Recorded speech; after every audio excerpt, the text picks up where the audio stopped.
নেত্রকোনায় নদী ভাঙনে সব হারিয়ে দিশেহারা হাজারো মানুষ। ধনু ও কংস নদী কেড়ে নিচ্ছে বেঁচে থাকার শেষ স্বপ্নটুকু।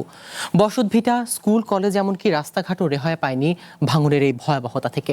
অনেকেই ঠাঁই নিয়েছেন খোলা আকাশের নিচে। দ্রুত স্থায়ী নদী শাসনের দাবি স্থানীয়দের।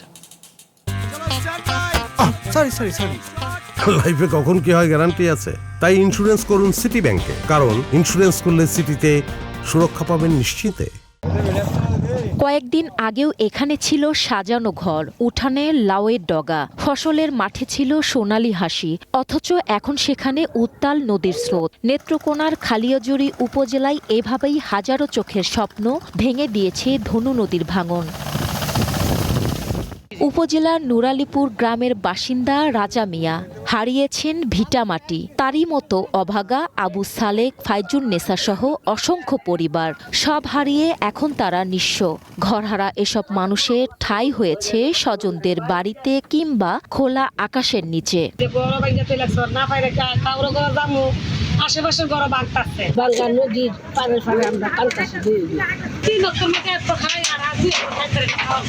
এক হাত বাড়লে তাইলে ধানের কাজ সব তলায় দেব। অন্যদিকে বারহাট্টা ও সদর উপজেলার উপর দিয়ে বয়ে গেছে কংস নদী। কংসের ভাঙনে বিলীন হয়েছে অন্তত 15টি গ্রাম। মহিষাসুরা, কাকিয়াকুড়ি, বাহিরকান্দা সহ বহু এলাকার বসতবাড়ি ও একমাত্র যাতায়াতের রাস্তা তলিয়ে গেছে।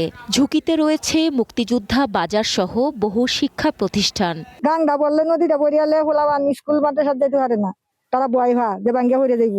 একটা অটো রিক্সা যায় না, মহিলারা যাইতারে না, নিগুনি করতারে না, আমরা বাড়ি ঘর সব বিনাশ আমরা। কিন্তু এখনো যদি এই দিকে উদ্যোগ না নেওয়া হয়, মনে হয় যে নুরালীপুর গ্রাম পুরাটাই আমার মনে হয় যে নদী ভাঙনে চলে যাবে। সম্প্রতি ভাঙন কবলিত এলাকা সরজমিনে পরিদর্শন করেছেন উপজেলা প্রশাসন ও পানি উন্নয়ন বোর্ডের ঊর্ধ্বতন কর্মকর্তারা। দেওয়া হয়েছে জরুরি প্রতিরক্ষার আশ্বাস।